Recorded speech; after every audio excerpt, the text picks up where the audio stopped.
Yield मिल रही है या थियोरेटिकल यील्ड मिल रही है? प्रैक्टिकल मिल रही है, ठीक है। तो एक्चुअल यील्ड मेरे पास ऊपर आ गई। अब ये परसेंटेज का फॉर्मूला होता है ना, obtain upon total multiplied by 100। तो मेरे पास ऑब्टेन्ड क्या है? Actual yield. डिवाइड कर दोगे आप थियोरेटिकल यील्ड से, मल्टीप्लाई करवा देंगे हम लोग 100 से। तो ये है परसेंटेज यील्ड का formula. Done. So this chapter is completed. अब हम लोग करते हैं क्वेश्चंस। ओके ओके ओके, इसको रिपीट कर देता है। देखो, जस्ट कंफर्म मी कि आपको प्रैक्टिकल यील्ड समझ में आया और थियोरेटिकल समझ में आ गया, ठीक है। अब प्रैक्टिकल पता है आपको, थियोरेटिकल पता है। मुझे बताइए कि हमारे पास जो यील्ड मुझे मिलती है, जो यील्ड मुझे एक्चुअल में मिलेगी, वो कौन सी होगी? वो प्रैक्टिकल होगी या फिर थियोरेटिकल होगी? प्रैक्टिकल यील्ड मुझे ऑब्टेन होगी, मुझे मिलेगी, ठीक है। अब कुछ भी नहीं है, परसेंटेज यील्ड हमारे पास क्या, परसेंटेज का फॉर्मूला क्या होता है?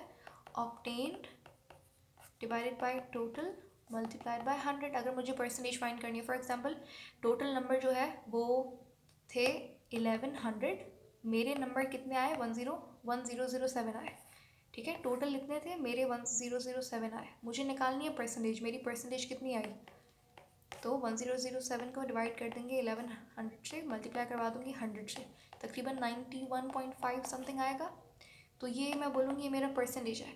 उसी तरीके से सेम परसेंटेज वाला फॉर्मूला लगाना है आपने, कुछ नहीं करना। मैं ये चाहती हूँ कि प्रैक्टिकल थियोरेटिकल मुझे जो प्रोडक्ट मुझे मिला है उसका मुझे परसेंटेज चाहिए कि कितना परसेंट मुझे प्रोडक्ट मिला है 100% में से। तो मैं क्या करूँगी? ऑब्टेन्ड मेरे पास, अभी आपने खुद बोला ऑब्टेन्ड क्या है? Practical yield. तो प्रैक्टिकल यील्ड जो भी आपके पास होगी उसे आप डिवाइड कर देंगे थियोरेटिकल यील्ड के साथ, जो आपके पास टोटल यील्ड होगी, उसे आप मल्टीप्लाई करवाएंगे 100 से। This is called as practical yield. सही है आपको? डन। आपको थियोरेटिकल यील्ड फाइंड करनी होगी। प्रैक्टिकल आपको क्वेश्चन में देगा और बोलेगा परसेंटेज यील्ड कितनी है, तो आप फार्मूला लगाएंगे और सिंपली कैलकुलेशन करके आपके पास आंसर आ जाएगा। एक और चीज़ आपने याद रखनी है, कभी भी क्या वो आप ऐसा कभी भी नहीं होगा कि क्वेश्चन में आपसे बोलेगा थियोरेटिकल यील्ड इतनी है, बताइए प्रैक्टिकल यील्ड क्या होगी। ऐसा नहीं हो सकता, क्योंकि प्रैक्टिकल यील्ड आपको एक्सपेरिमेंट से पता लगती है। तो कभी भी आपको प्रैक्टिकल यील्ड फाइंड करने का नहीं बोलेगा एमसीक्यूज में, क्वेश्चंस में, कहीं भी। प्रैक्टिकल यील्ड हमेशा आपको क्वेश्चन में गिवन होगी। डन। अब चलते हैं हम लोग क्वेश्चंस पे। यहाँ पे हमारा जो नेक्स्ट चैप्टर है वो बहुत इंटरेस्टिंग है। और next chapter is atomic structure. वो हम कल से या फिर परसों से शुरू करेंगे, इस चैप्टर के एमसीक्यूज को वाइंड अप करने के साथ बाद। एटॉमिक स्ट्रक्चर में हमारे पास सॉरी, एटॉमिक स्ट्रक्चर में हमारे पास चले इस चैप्टर को अभी नहीं हाथ लगाते, मतलब इसको इस पे नहीं जाते अभी, पहले इस चैप्टर को वाइंड अप कर लेते हैं।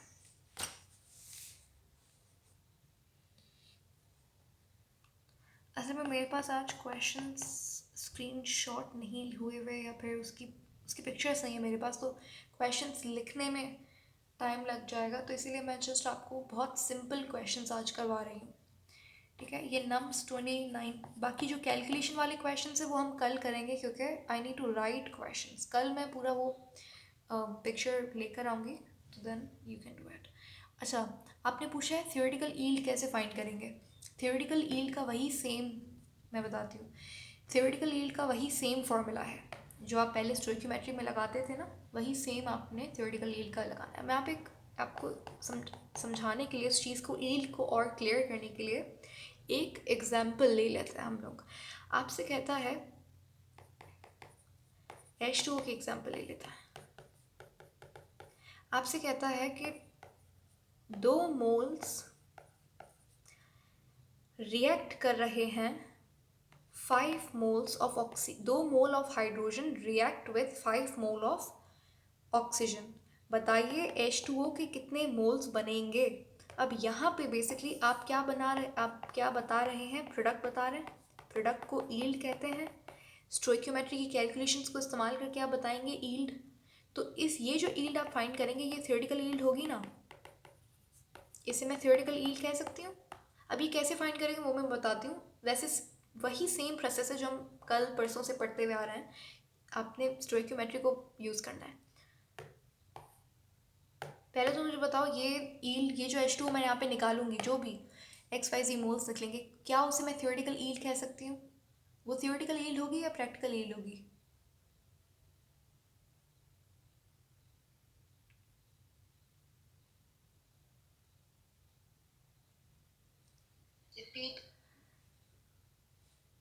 मैंने कुछ बोला ही नहीं, आप कहे ना तब से। ये जो यील्ड हमारे पास होगी वो थ्योरेटिकल यील्ड होगी एग्जैक्टली। अगर मैं भी आपको ये question, if I throw this question on you, तो आप इसे कैसे सॉल्व करेंगे?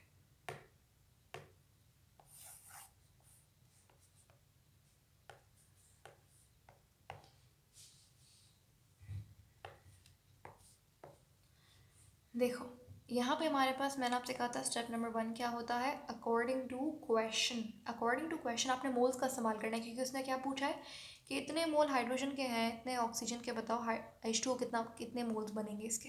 तो आपने मोल्स का यूज़ करना है, आपने मास के ऊपर जाना ही नहीं, आपने वॉल्यूम के ऊपर नहीं जाना, आपने मोल्स को यूज़ करना है। तो अकॉर्डिंग टू इक्वेशन, बैलेंस कर दी मैंने इक्वेशन? नहीं, बैलेंस नहीं की अभी तक। ये देखो यहाँ पे 2 आएगा, मैंने इक्वेशन बैलेंस कर दी है। मुझे बताओ according to the given equation, balanced equation, hydrogen के कितने मोल्स हैं? हाइड्रोजन के 2 मोल्स हैं, ये रहे लिखे हुए, ये मोलर कोफिशिएंट होता है, यही मोल्स होता है। ऑक्सीजन के कितने हैं मोल्स? एग्जैक्टली, ऑक्सीजन के 1 मोल है, तो यानी कि 2 मोल हाइड्रोजन रिएक्ट कर रही है 1 मोल ऑक्सीजन के साथ, और कितने मोल H2O बन रहा है? गुड, 2 मोल्स H2O बन रहा है। अब मुझे अब मुझे क्वेश्चन क्या दिया, उसने क्वेश्चन दिया कि अगर 2 मोल हाइड्रोजन के हैं, 5 मोल ऑक्सीजन के हैं, तो मुझे फाइंड ये करना है। लेकिन अब छोटी सी यहाँ पे प्रॉब्लम है, ये मुझे बेसिकली थियोरेटिकल यील्ड का क्वेश्चन है ये। अब मैं ये तो सिंपल फाइंड कर लूँगी क्रॉस मल्टीप्लाई करके, लेकिन मुझे समझ नहीं आ रहा है यहाँ पे मैं हाइड्रोजन को यूज़ करूँ या फिर ऑक्सीजन को यूज़ करूँ। तो मैंने आपसे कहा था कि जब भी आपको 2 रिएक्टेंट के मोल्स या फिर मास देगा तो ये लिमिटिंग रिएक्टेंट वाला क्वेश्चन है। तो आपने ऐसा नहीं अपनी मर्ज़ी से हाइड्रोजन यूज़ कर लेते हैं आज, नहीं कल oxygen, no, you need to use a limiting reactant, ठीक है। और इस रिएक्शन में लिमिटिंग रिएक्टेंट क्या है? हाइड्रोजन। अभी आपने निकाला था H2O का लिमिटिंग रिएक्टेंट क्या होता है? हाइड्रोजन होता है। तो इस क्वेश्चन में आप हाइड्रोजन को यूज़ करेंगे, क्योंकि हाइड्रोजन का जो H2O के मोल्स होंगे वो डिपेंड करेंगे हाइड्रोजन के मोल्स के ऊपर। जो थियोरेटिकल यील्ड होती है वो डिपेंड करती है लिमिटिंग रिएक्टेंट पे। Is this clear? ये जो पॉइंट मैंने बोला है कि ऐसा नहीं आप ऑक्सीजन को यूज़ कर लिया hydro, no, you need to use limiting reactant. Is that clear कि why am I using hydrogen but ignoring oxygen?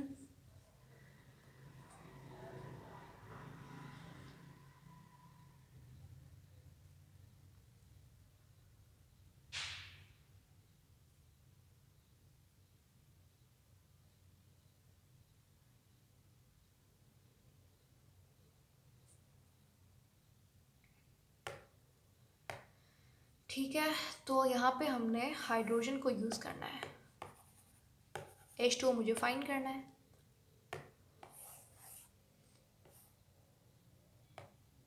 तो मैंने यहाँ पे क्या किया, according to question 2 mole hydrogen के थे और 2 मोल H2O के बन रहे थे। क्वेश्चन में मुझे गिवन है 2 मोल H2O के हैं, बताओ कितने मोल H2O, 2 मोल हाइड्रोजन के कितने मोल H2O के बनेंगे? क्रॉस मल्टीप्लाई करेंगे इसको, x इज इक्वल टू 2। तो इसका मतलब क्या है कि द आंसर इज 2 मोल्स। तो दिस इज थियोरेटिकल यील्ड, ठीक है। इस क्वेश्चन के ज़रिए आपको 2 बातें समझ आई। पहला कि आप थियोरेटिकल यील्ड कैसे निकालेंगे, जैसे किसी ने पूछा था, तो सनीरा ने पूछा था, तो यहाँ पे हमें पता लग गया थ्योरेटिकल यील्ड वैसी स्टोइकियोमेट्री वाले प्रोसेस से निकलेगी, कैलकुलेशन से निकलेगी, कोई नई फॉर्मूला नहीं याद करना। और दूसरी आपको ये चीज़ पता लगी कि थ्योरेटिकल यील्ड जो भी आपको प्रोडक्ट फाइंड करना है, तो अगर आपको दो रिएक्टेंट के मोल्स देता है अलग अलग, तो आप कौन सा वाला यूज़ करेंगे? ऐसा नहीं कोई भी यूज़ करेंगे, लेकिन लिमिटिंग रिएक्टेंट वाला यूज़ करेंगे। और अभी हमने H2O के लिए फाइंड किया था लिमिटिंग रिएक्टेंट कौन था? हाइड्रोजन था। तो मैंने हाइड्रोजन के मोल्स को यूज़ किया, ठीक है? क्यों? बिकॉज वो लिमिटिंग रिएक्टेंट है। हम लोग लिमिटिंग रिएक्टेंट को यूज़ करके प्रोडक्ट निकालेंगे। अच्छा, अगर क्वेश्चन में मेरे पास ऑक्सीजन, क्वेश्चन में आपको अगर हाइड्रोजन के मोल्स दे ही ना और आपसे कहे कि H2O के मोल्स कितने होंगे, तो इस कंडीशन में ये क्वेश्चन लिमिटिंग रिएक्टेंट वाला क्वेश्चन नहीं है। यहाँ पे आप जो देगा उससे आप यूज़ करोगे कि 5 मोल अगर ऑक्सीजन है तो कितने मोल H2O बनेगा। तो यहाँ पे आप H2O को नहीं लेंगे, यहाँ पे लिमिटिंग रिएक्टेंट, क्योंकि मैंने बोला लिमिटिंग रिएक्टेंट वाला कॉन्सेप्ट जब लगता है जब आपको दोनों रिएक्टेंट के मोल्स या फिर मैसेज गिवन हो। अगर आपको बात ही नहीं करता वो हाइड्रोजन की, वो कहता है कि ऑक्सीजन के इतने इतने मोल्स हैं, बताओ H2, तो उस केस में आप ऑक्सीजन को यूज़ करेंगे। Okay, I hope it's very clear. अब we are dealing with question. मैं आपसे कह रही थी नम्स 2019 का क्वेश्चन है ये, और वो question the standard for the calculation, चलो मैं लिख देती हूँ। The best standard for the calculation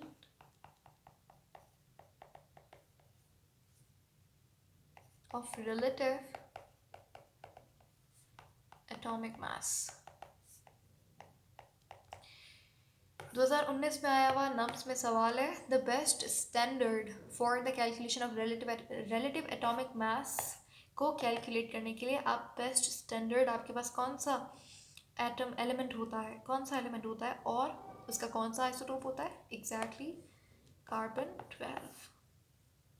ये हमारे पास बेस्ट स्टैंडर्ड है।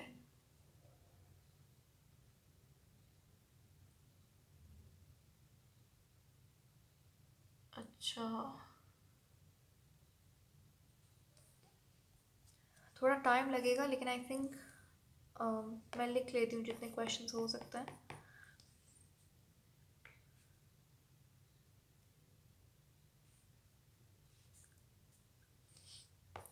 An organic compound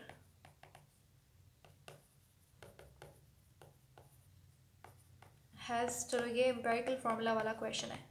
An organic compound, ये MCAT 2012 का क्वेश्चन है। An organic compound has empirical, उसका एम्पेरिकल फार्मूला क्या है? एम्पेरिकल फार्मूला गिवन है उसका, एम्पेरिकल फार्मूला है उसका C3H3O। If molar mass of the compound is 11015,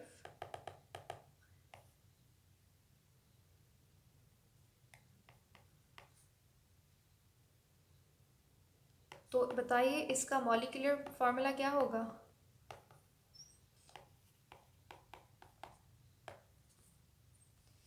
it's a simple question क्योंकि मैंने आपको बताया था फार्मूला क्या होता है, मॉलिक्यूलर मास फाइंड करने का फार्मूला क्या होता है। थोड़ा सा ध्यान दीजिएगा, समझ आ जाएगा question if you remember the formula for finding molecular formula.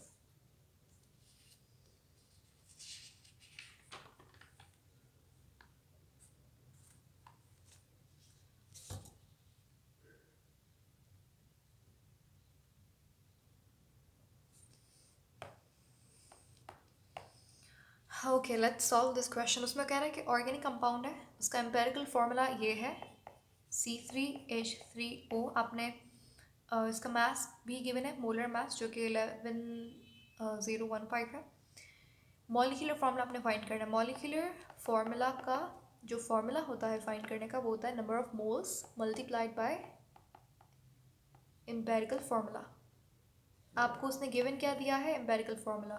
हमें एम्पेरिकल फार्मूला पता है, नंबर ऑफ मोल्स हम फाइंड कर लेंगे, मॉलिक्यूलर फार्मूला हमें फाइंड करना है। तो नंबर ऑफ मोल्स फाइंड कैसे करते हैं, given mass divided by atomic या फिर मॉलिक्यूलर मास। यहाँ पे मॉलिक्यूलर मास आएगा, लेकिन चलो एटॉमिक मास लिख दिया मैंने। गिवन मास क्या है आप मुझे बताएंगे सारा डेटा। 110.15। इसका मॉलिक्यूलर मास बताइए कितना होगा C3H3O का।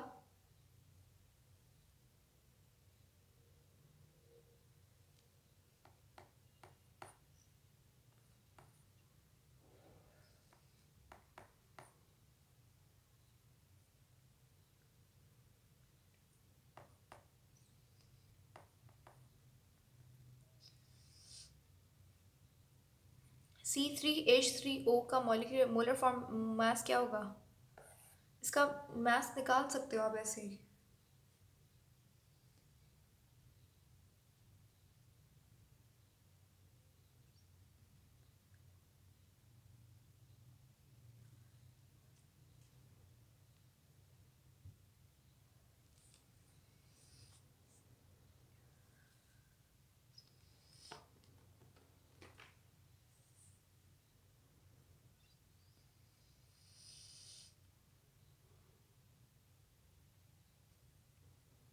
एग्जैक्टली 55 सही है।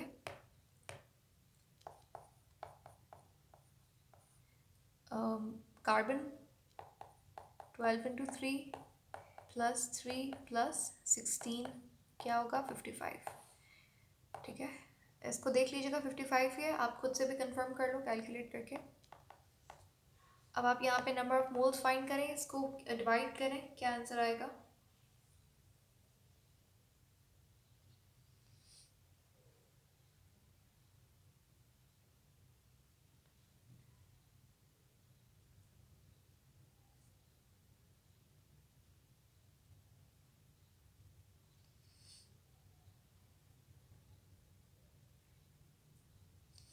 ओके हमारे पास नंबर ऑफ मोल्स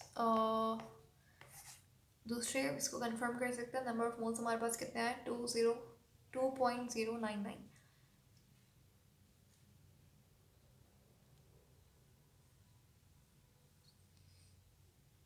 तो यहाँ पे हम मान के चलते हैं इसके नंबर ऑफ मोल्स कितने हैं 2, कि होल नंबर हम लोग ले लेते हैं 4, making it little bit easier.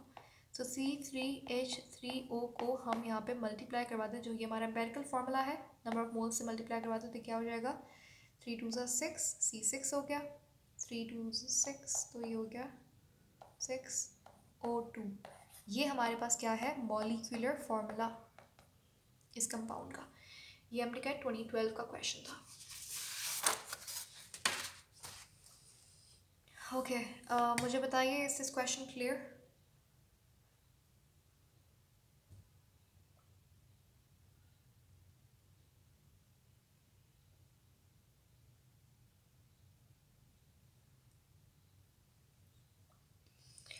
Okay सबको समझ आ गया। मैं ये क्वेश्चन बहुत इम्पॉर्टेंट है। अगर तो आपको ये नहीं पता होगा कि मॉलिक्यूलर फार्मूला का फार्मूला क्या है, तो ये क्वेश्चन बहुत, अब ऐसा लगता है कि ये है क्या इतना मुश्किल सवाल, लेकिन it's a very simple question. Molecular formula ये आपको याद होना चाहिए, एम्पेरिकल फार्मूला को मल्टीप्लाई करवाना है नंबर ऑफ मोल्स से। फिर चाहे वो यहाँ पे आपको गिवन मास दे देता या फिर आपको डायरेक्टली नंबर ऑफ मोल्स दे देता। नंबर ऑफ मोल्स अगर डायरेक्टली दे देता तो बहुत आसान हो जाता, लेकिन उसने हमें इनडायरेक्टली नंबर ऑफ मोल्स दिए, मास दे दिया। तो यानी कि आपको पता है नंबर ऑफ मोल्स का फार्मूला, आप वो अप्लाई करेंगे आपके पास आंसर आ जाएगा। ठीक है, अब ये पॉइंट में आंसर था तो मैंने इसको 2 कर दिया, क्योंकि ऑफकोर्स यहाँ पे 0 है तो मैं से 2 ले लेती हूँ। उसको हम नंबर ऑफ मोल्स हमारे पास आ गए, आपने मल्टीप्लाई करवा दिया एम्पेरिकल फार्मूला से, और ये कुछ इस तरीके का मॉलिक्यूलर फार्मूला बन गया आपके पास। चले नेक्स्ट क्वेश्चन पे चलते हैं हमारे पास। आई थिंक ये 5th क्वेश्चन है या फिर चले आई डोंट नो। ये भी MCAT 2012 का क्वेश्चन है। The question is when 8 grams, ये 8 लिखा हुआ है, व्हेन 8 grams या फिर आप कह सकते हो व्हेन 4 मोल्स, उसने अच्छा मोल्स भी दे दिए और उसने ग्राम्स भी दे दिया है। अच्छा, if you want to take the screenshot तो आप ले सकते हो।